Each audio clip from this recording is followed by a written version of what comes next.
नमस्कार मित्रांनो, ऋतिका रिव्ह्यू या चॅनलमध्ये तुम्हा सगळ्यांचं स्वागत आहे. तर आज आपण एड लागलं प्रेमाचं या मालिकेचा आजचा 8 जुलैचा भाग खूपच जबरदस्त झालेला बघणार आहोत. तर आजच्या भागामध्ये सुरुवातीलाच आता राया जयला म्हणू लागतो, हे बघ जय, मला असं वाटतंय तुला ना समजवण्याची गरजच नाही आहे. त्यामुळे तुला खड्ड्यात पडायचं आहे ना, तू पड, चल निघ, आत्ताच्या आत्ता माझ्या पोलीस स्टेशनमधनं निघायचं.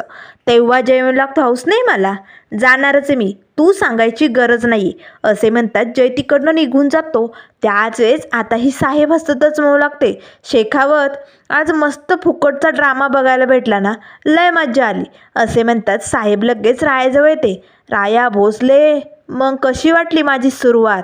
हे तर काहीच नाही आहे, अजून असंच एक एक करून तुझ्या प्रत्येक कुटुंबातल्या व्यक्तीला मी तुझ्यापासून दूर करणार आहे आणि मग तुला संपवणार आहे. त्यावर लगेच आता राया म्हणू लागतो, ए विक्रांतिका, तू या रायाला संपवणार? हा राया संपणाऱ्यातला नाही आहे, तो झुकत नाही, वाकत नाही, त्यामुळे तू त्याला संपवू शकत नाही आहे. तेव्हा लगेच आता विक्रांतिका म्हणू लागते, हो मग चल तोंड गोड कर, धर पटकन. त्याच वेळेस राया तो बॉक्स फेकतो आणि लगेच माझ्या पोलीस स्टेशनमधनं निघायचं, लगेच गेट आऊट असे म्हणताच विक्रांतिका मॉन्टी तिकडनं निघून जातात. त्याच वेळेस राय भडकतो, काय चालू आहे, तमाशा मांडला इथे, काय चाललं आहे? आणि आत्ताच्या आत्ता समधी गिफ्ट गोळा करायची आणि बाहेर फेकून यायची. त्यावर हवालदार म्हणू लागतात, ते साहेब. त्यावर लगेच आता राय म्हणू लागतो, सांगितलं ना, सगळ्यांची गिफ्ट घ्यायची आणि बाहेर फेकायची. हवालदार पटकन सगळ्यांची गिफ्ट गोळा करतो आणि बाहेर फेकायला निघून जातो. राया मात्र खूप भडकलेला असतो. तर इकडे आता डॉक्टर प्रगती चाळीत राहण्यासाठी आलेली असते. मंजिरी आता तिला घर साफ करू लागते. सगळं किचनचं अगदी भांडी कुंडी मस्त व्यवस्थित मंजिरीने लावून दिलेली असतात. तेव्हा लगेच आता प्रगती म्हणू लागते, मंजिरी अगं तू स्वभावाने जेवढी चांगली तेवढीच तू कामाला हुशार आहेस ग, किती उरक आहे तुझ्या हातात. खरंच मंजिरी, अप्पूने मला हे घर दाखवलं होतं ना, तेव्हा खूप टेन्शन आलं होतं ग, पण तू सरशी सगळं नीट करून दिलं की. त्यावर मंजिरी म्हणू लागते, प्रगती, मी तुला या घराबद्दल सांगितलं होतं तेव्हाच बोलले होते ना, चाळीतली माणसं खूप चांगली, पण तू माझ्याबरोबर एक ना मोठी फसवणूक केली. त्यावर लगेच प्रगती म्हणू लागते, काय झालं? त्यावर मंजिरी म्हणू लागते, तू इकडे आली पण सामान घेऊन, मला कळवलं पण नाही, मला अप्पूकडनं कळालं. त्यावर लगेच प्रगती म्हणू लागते, कशाला उगाच तुला त्रास, म्हणून नाही बोलले. त्यावर लगेच मंजिरी म्हणू लागते, त्यात कसला आलाय त्रास? अगं मी बोलले ना तुला, या चाळीतली माणसं अगदी कुटुंबासारखीच आहे, एक एक न घे बरं का, आणि सगळ्यात आधी मी तुला माझ्या नवऱ्याला भेटवणार आहे, रायाला. त्यावर लगेच प्रगती म्हणू लागते, का गं, तुझ्या नवऱ्याला आधी का? त्यावर मंजिरी म्हणू लागते, तू त्या टेस्टबद्दल सांगितलं ना मला, त्याचं आणि माझं बोलणं झालं आहे त्याबद्दल, पण त्याला टेन्शन आलं आहे गं. त्यावर लगेच आता प्रगती म्हणू लागते, अगं अन फ्युचरमध्ये काही त्रास होऊ नये म्हणून आपल्याला त्या नॉर्मल टेस्ट करायच्या आहेत, त्या टेन्शन घेण्यासारखं काहीच नाही आहे. त्यावर लगेच आता मंजिरी म्हणू लागते, तू जसं मला छान पद्धतीने समजावते ना, तसं मला नाही जमत ग त्याला समजवायला, त्यामुळे प्लीज मी तुझी आणि त्याची भेट घडवून देते, तू त्याला समजावशील? तेव्हा लगेच प्रगती म्हणू लागते, चालेल. तर इकडे आता पोलीस स्टेशनमध्ये राया आता खूपच भडकलेला असतो. तेव्हा डिफिकल्ट आता त्याच्यासाठी चहा घेऊन येतो. राया भाऊ, हे बघ, असं तोच राग डोक्यात धरून चालणार नाही, आपल्याला ॲक्शन घ्यावी लागणार आहे. आपण लगेच हॉस्पिटलला जाऊ, त्या पोराला सगळं सत्य जय समोर बोलायला लावू, म्हणजे तर झालं, जयला खरं खोटं कळेल. त्यावर लगेच राया म्हणू लागतो, त्याचा काही उपयोग नाही आहे, मी हॉस्पिटलला जाऊन आलो आहे, त्या नावाचा कुठलाही पेशंट तिकडे ॲडमिट नाही आहे. आता डिफिकल्टला धक्का बसतो, म्हणजे हे सगळं खोटं आहे, म्हणजे हे सगळं त्या साहेबांनी केलं आहे, आपल्याला हे जयला सांगावं लागेल.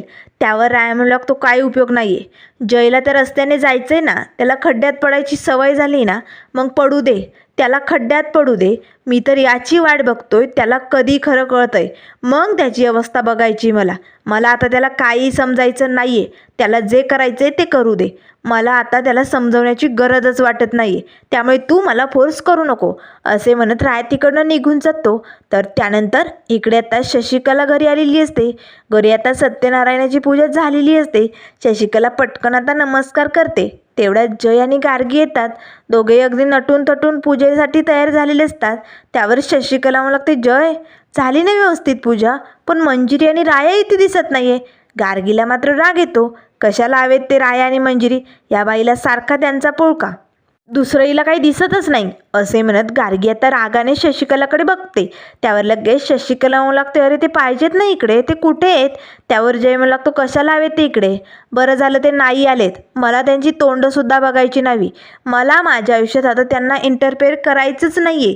त्यावर लगेच शशिकला म्हणू लागते, जय अरे काय बोलतोयस तू? त्यावर जय म्हणू लागतो, हे बघ शशिकला, मी जे काही बोलतोय ना ते अगदी बरोबर आहे. त्यामुळे तू आली आहेस ना, आम्हाला तुझे आशीर्वाद भेटले ना बाद झाले. आम्हाला त्यांच्या आशीर्वादांची गरज अजिबात नाही आहे. तेव्हा लगेच आता जय पटकन पुढचा प्रसाद घेतो आणि शशिकलाला देतो आणि आता शशिकलाचा नमस्कार करतो. तेव्हा लगेच आता शशिकला म्हणू लागते, अरे बापरे, तू एकटाच पाया पडला का? तेव्हा लगेच आता जय गार्गीकडे बघतो. गार्गी अगदी फुगल्यासारखी झालेली असते. रागाने शशिकलाकडे बघते. तेव्हा शशिकला म्हणू लागते, ठीक आहे ठीक आहे, हिने माझ्या पाया पडावं अशी अपेक्षा पण नाही आहे. हिला आशीर्वादांची गरजच नाही आहे मुळात म्हणजे. पण तुला आहे. देव करो आणि तुला चांगली सद्बुद्धी मिळो. खरं काय खोटं काय ते लवकरात लवकर तुला कळो. त्यावर लगेच आता जय म्हणू लागतो, ठीक आहे देवा, शशिकलाच्या सगळ्या प्रार्थना पूर्ण करू म्हणजे खरं खोटं मला कळेल, हो की नाही? त्यावर शशिकला म्हणू लागते, जय अजूनही मी तुला सांगते तुम्ही दोघं अशी भांडणं करू नका रे, समेट करून घ्या. त्यावर जय म्हणू लागतो, शशिकला काकू तू आली होतीस ना तेवढं पुरे झालं, मला आता काही ऐकून घ्यायचं नाही आहे. आता लगेच गार्गी आणि जय तिकडनं निघून जातात. शशिकलाला मात्र टेन्शन येतं. देवा दे रे बाबा यांना सद्बुद्धी दे, लवकरात लवकर ही भांडणं मिटू दे. तर त्यानंतर इकडे राया आता पायी घरी निघालेले असतानाच आता साहेबांचा म्हणजे विक्रांतिकाचा मुलगा येतो. तो गाडीवरती चाललेला असतो. तो रायाजवळ येताच गाडी थांबवतो. राया भोसले साहेब बसा की, चला मलाही तिकडे जायचं आहे.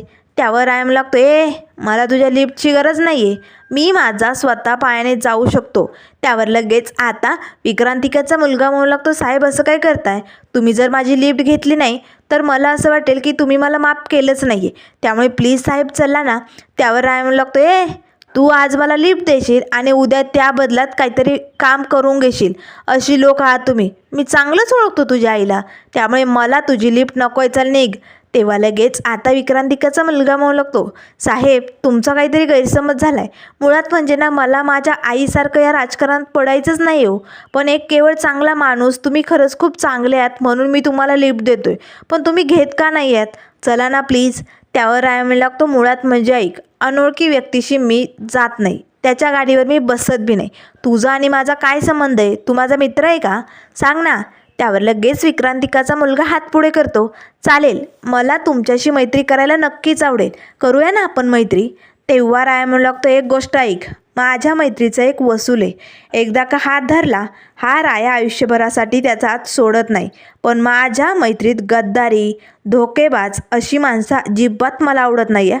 एकदा हात धरला की गद्दारी करायची नाही. त्यावर लगेच विक्रांतिकाचा मुलगा म्हणू लागतो, चालेल मला मंजूर आहे, मला आपली मैत्री मंजूर आहे. तेव्हा राय पटकन आता त्याच्या हातात हात मिळवतो आणि त्याच्या गाडीवरती बसून निघालेलो असतो. तर इकडे आता घरी शशिकला रायाची वाट बघत असते. कमून येईना हा राया, किती वेळ झाला, एक तर दोघांमध्ये एवढी भांडणं झाली, पूजेला पण आला नाही, काय चालू यांचं? अशी बडबड शशिकलाची चालू असते. तेवढ्यात राया येतो. त्यावर शशिकला म्हणू लागते, राया अरे चल ना, तुम्ही दोघेही पूजेला नाही आहे, मंजिरी नाही, तू नाही, चल ना आपण जाऊया ना प्रसाद घ्यायला. त्यावर राया म्हणू लागतो, हे बघ शशिकला काकू, मला तिकडे यायचं नाही आहे. त्यावर शशिकला म्हणू लागते, नका रे असं वागू, अरे तुम्ही दोघं एक राहिलातच फायदा आहे रे, असं नका दुष्टपणाने वागू, तो वेडेपणा करतोय ना, तू तरी शहाण्यासारखं वागणार राया, ऐक ना. त्यावर राया म्हणू लागतो, हे बघ काकू, माझं लाख वेळा समजावून झालं आहे त्याला, पण त्याला खड्ड्यात जायची सवय आहे ना, जाऊ दे, मला ना हरकत नाही आहे, पण मिसफायर कुठे? त्यावर शशिकला म्हणू लागते, ती गेली, तिची ती मैत्रीण डॉक्टर प्रगती आली ना इकडे राहायला, तिला मदत करायला गेली बाजूच्या रूममध्ये. तेव्हा राय म्हणू लागतो, हो का, मलाही तिच्याशी बोलायचं, मी जातो आता. राय लगेच बाजूच्या रूममध्ये जातो आणि दरवाजा वाजवतो. त्याच वेळेस मंजिरी आता लगेच आला वाटतं माझा राया. तेव्हा प्रगती म्हणू लागते, मिसफायर अशी का हाक मारतोय? त्यावर मंजिरी म्हणू लागते, असाच आहे तो, त्याला माझ्याशिवाय चैन पडत नाही आहे, आला लगेच मला शोधत शोधत. मंजिरी दरवाजा उघडते. आता राया आणि प्रगती एकमेकांना बघताच त्यांना धक्का बसतो. राया मनाशीच म्हणू लागतो, ही ही इथे काय करते? हिला काय गरज होती इकडे यायची? आता प्रगतीला रायाला बघताच मोठा धक्का बसलेला असतो. तेव्हा मंजिरी आता रायाची ओळख करून देते.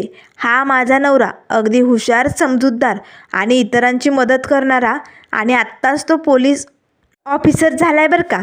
आता मात्र लगेच राया हाय हॅलो दोघे करू लागतात, पण अगदी शांततेत.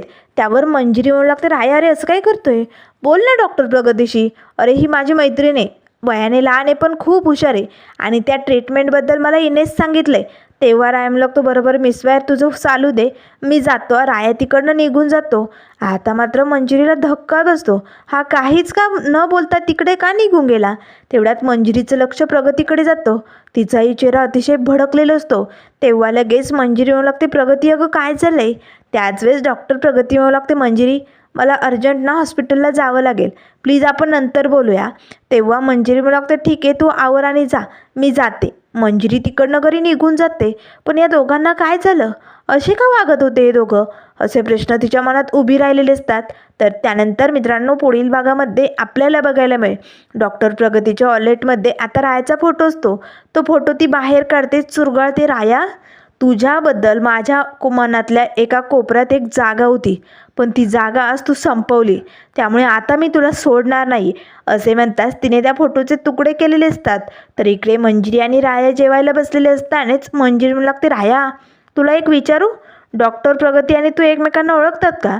तुमच्या दोघांची काही ओळख आहे का? सांग ना, तुम्ही दोघे असे का रिॲक्शन करत होता? आता राया मात्र खरं सत्य सांगेल का? डॉक्टर प्रगती कोण असेल हे सगळं सत्य आपल्याला कळेल. त्यामुळे मित्रांनो अशाच मालिकेंच्या अपडेट पाहण्यासाठी चॅनलला लाईक करा, सबस्क्राईब करा. व्हिडिओ पाहिल्याबद्दल धन्यवाद.